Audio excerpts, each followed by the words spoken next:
To college, and I want to do a shout out to Daniel Gray and his incredible team. You all stand up, and then okay. Our results have plateaued, and I was on a call with some of our peers at Yes and Idea, and we've kind of experienced that plateau in the 8th grade as well. 2 or more point growth on this from our pre to post from fall to spring, which is pretty good. However, in the 10th grade, we dropped 4 points, 41% college ready this year to 44% last year in the 10th grade, with only 2 out of our 10 high schools picking up 2 points of growth. And I've shared this in previous board meetings. We need to experience 2 to 3 point growth on the IB authorization process. So this year, really all of us we're hosting IB visitors at each of our high schools as part of the authorization process. We've heard back from 6 out of our 9 4th and 5th quintiles nationally who typically would perform above the college readiness bar. So our starting point due to that movement was lower than in previous years. So we definitely need to hit stronger gains. Is it too early? Do you have any idea what that looks like for next year? It would be too early to tell. We've done some work. Is it a barrier to any of our schools, any of the scholars, in terms of if they move or have to move because of a housing issue? Obviously, we're not going to disenroll them from our schools, but are there now barriers to transportation? Transportation does not seem to be the driver of this. Transportation work that our primary schools have done in 5th grade. In terms of 8th grade performance, as I shared in the executive summary, very consistent. We did have a couple of schools with some strong gains, Uplift, Infinity, and Summit, and Grand, increasing their pass rate. Rice next fall. We had a number of our students get into selective HBCUs like Xavier and Morehouse, Howard, and then we had some niche from a data front.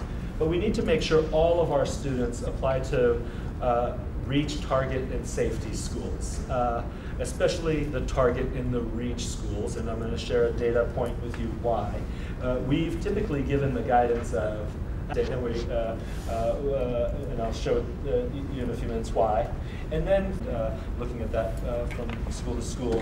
But I did want to share this really big piece here, which was the students who applied to more than 2 schools, and that was 62% of our group. Almost just 89% of them got accepted to their just right school.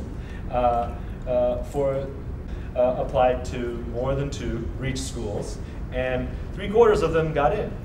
Whereas those students that did not apply to 2 or more students to apply to maybe 3 or 4 or 5 of each. Having me here today, something I actually really enjoy talking about is the parent survey. We administer it every year from mid-February to mid-March. We send out reminders once a week to all of our parents, and the questions actually mimic the Harvard Graduate School of Education Parent Survey template.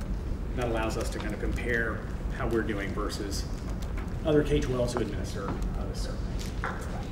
What we found this year, and there are a couple of reasons that we think it happened, that overall participation was down about 13% versus last year. And overall, sort of less favorable the match of child's interest.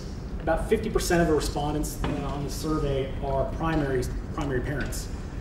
So we kind of have some extra steps that we need to do there in order to kind of get scores up along that. Safety, I don't want to step on Alan, who's going to come up after me. He'll talk about a lot of these things, but we've messaged out a lot of our current policies around safety, along with the root of our emergency operations planning currently and moving forward is the campus EOP. And this is a document updated every year, unique to each campus, and this spells out a crisis response team. This is important. So you might want to take a look at that technology that's out there. The other thing is about sort of how do we educate the parents to what to look out for their kids that might be at risk. And I remember when I was sending my kids to high school, in order for me to even go on campus or even just get my kids admitted to the school, I had to take a test, I had to listen to videos, and in some way in that, can we bake in? Understandable. Time out. And then just to piggyback on Ed with Understandable. time out. And then just to piggyback on Ed with regard to families,